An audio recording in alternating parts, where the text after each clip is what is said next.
finishing my undergrad, I would be reading Matthew 25, which is the Last Judgment Gospel, where Christ asked, did you feed the hungry? Did you clothe the naked? Did you visit the prisoners, the widows, the orphans?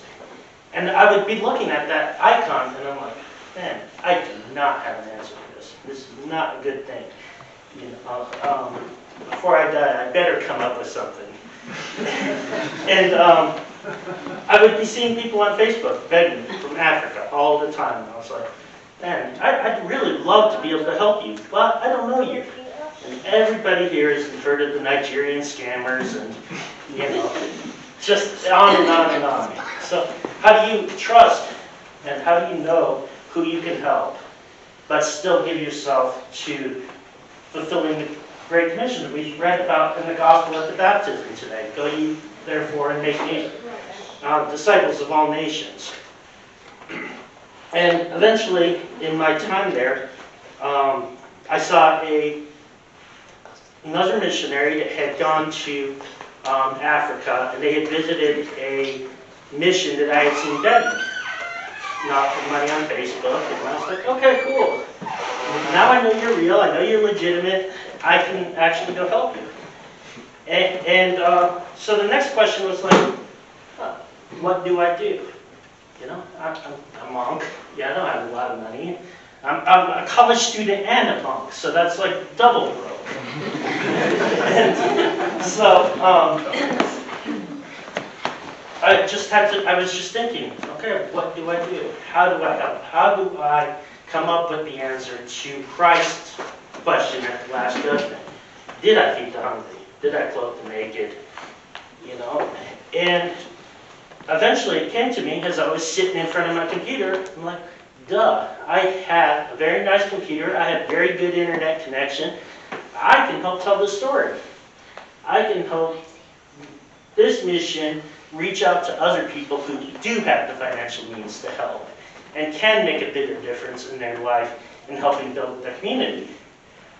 And then, so I was like, okay, I think that's what we'll do. Let's do a website. So, the next part was, oh, I don't know how to do a website. Darn it. So I had to go find somebody. And I found a friend that had a website, or knew how to do websites. And she's like, you know, I've been talking to this other mission from Kenya, and I think we should help them too. I was like, okay, we'll do that. And so I started talking to this priest in Kenya, and he's like, you know, Father, you can't tell the story of Africans unless you've been here. Oh, yeah. Darn. 3 months later, I found myself on a flight to Bangkok, landing in Nairobi. And I say that because I've always loved Asia. Asia's been where my heart is, but God has other plans. And so that's where I ended up. So that's the big part of what Father Adams mentions. So, you know, Africa was never my choice, but that's where God put me. So I really got there, and I fell in love with the church there. I was going through Kibera slums, which is the second largest slum in the world. It's about 5 million people crammed into a 2 square mile area, and just raw sewage running through the streets, just absolute squalor. And I was really asking myself, okay, what can we really do to help these people? You know, and so I would tour other organizations. There's all sorts of. We've spent trillions of dollars in Africa trying to fix the problems, and nothing seems to change. And so I was like, okay, well, why? And I went to a nonprofit organization that had decided the best way to help lift people out of poverty was to give them the ability to support themselves. So they picked this group of women, and they said, okay, we are going to teach these women how to sew these beautiful African dresses and purses and all sorts of stuff. And they're going to be able to sell that, and they're going to be able to lift themselves out of poverty. Sounds like a great idea, right, so far? Okay, well, the problem is they're in the slums. They do not have access to the internet. They don't have access to the international market. and nobody locally needs what they have, or could afford it even if they did need it. So some organization came in and spent at least $500,000 teaching these women a skill that is useless because they can't sell their products. So the women are no better off than they were before. And so this was very formative to me. It was like, okay, well, how do we help these churches, how do we help eliminate poverty, help these churches become self-sustaining and build their own temples, afford to pay their own priests and whatnot. And so the idea about employment was right. And the difference is we try not to come in and tell people, okay, this is how this is going to work for you. I'm not trying to, I never tell an African how to be an African, unlike a lot of other missions. And but the requirements that we have developed with our missions is to come up with a project that produces a commodity that is both needed and affordable to the local community. And most of the missions that we have 5 now in Kenya and Uganda, and we're working on developing missions in Rwanda and Burundi in partnership with Metropolitan Inocentios of Burundi and Rwanda. And so we help, our take on missions is helping these missions develop income-generating projects that will support local missionary efforts. So that priests, instead of being online begging, trying to come up with ways to feed their family, are actually out there spreading the gospel. So I see myself as kind of the guy behind the scenes, trying to take care of the nitty-gritty administrative details, so that the priests who have that frontline responsibility of spreading the gospel are free to do that and don't have to worry about, where their kids are going to get their meal today. So, that's kind of a brief history of where we're at. I'm going back on Wednesday. We're working very hard. Most of our missions have decided the commodity that they wanted to trade in was education, so we build schools. I've got a couple of projects in the wings. One of the things that we're really looking at right now is St. John Maximovich Secondary School, which we've been saving for about 4 years. Managed to just sock away about $30,000, which is not anywhere near what we need. But we're hoping to combine a secondary school with a crisis pregnancy center.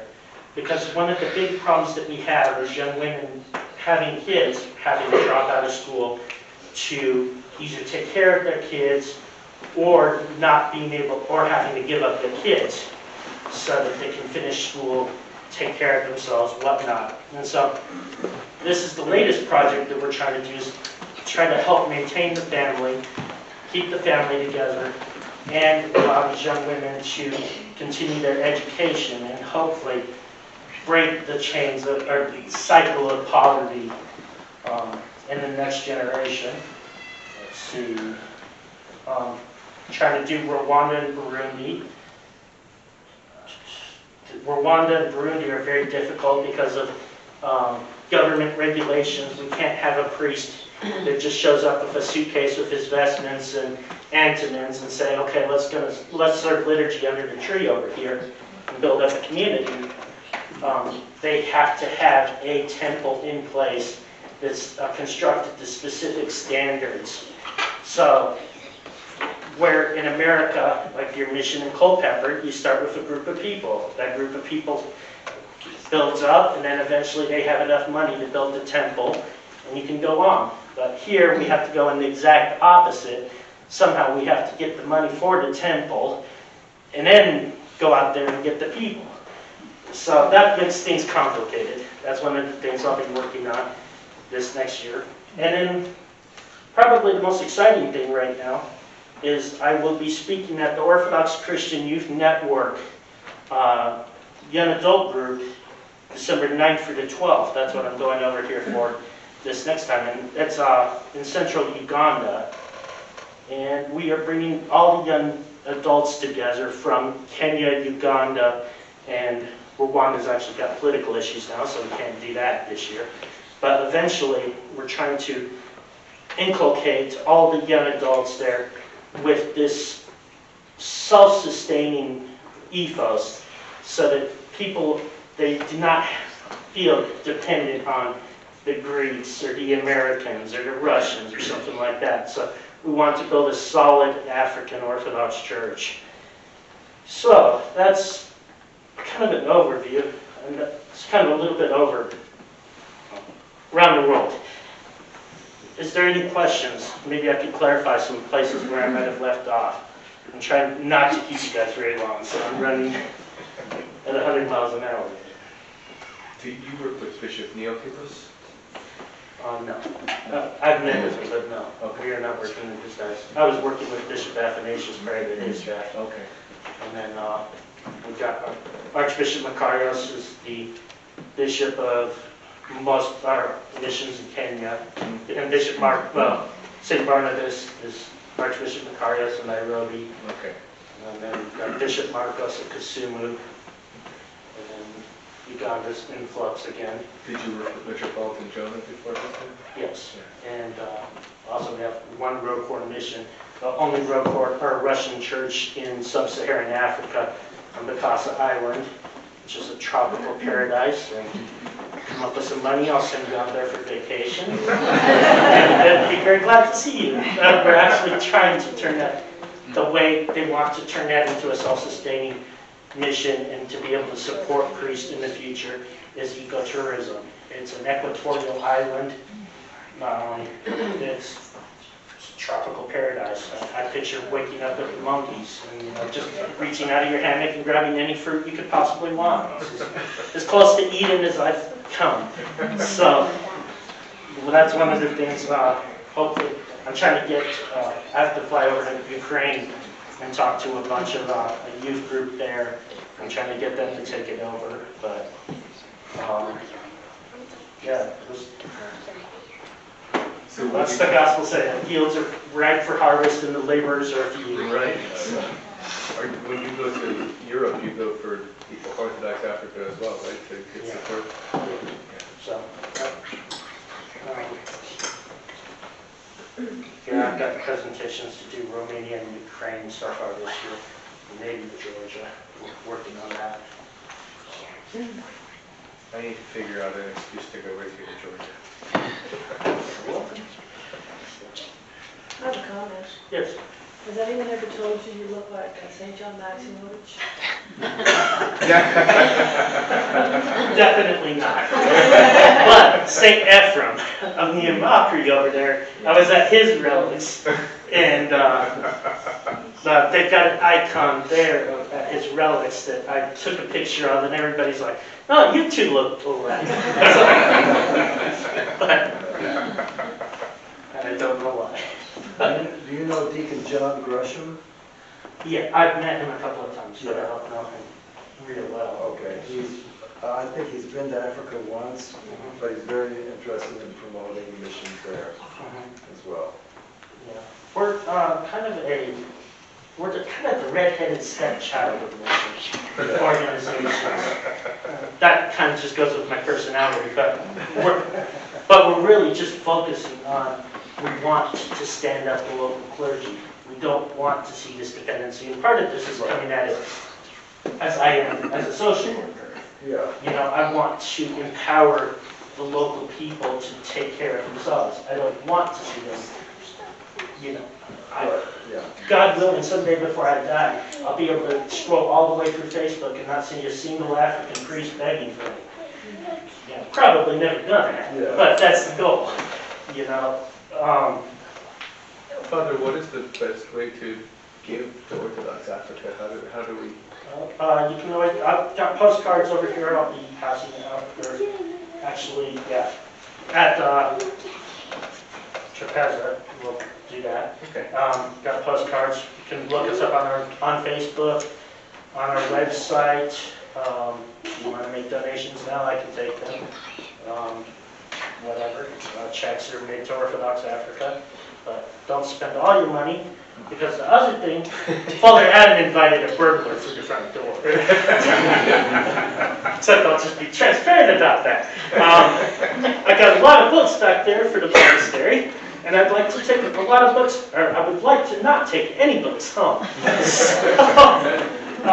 Hopefully we can sell you all of them before this is over, and for Christmas presents and stuff like that. So I tried to bring a selection that would be hopefully good for Christmas presents. You can take plastic, right?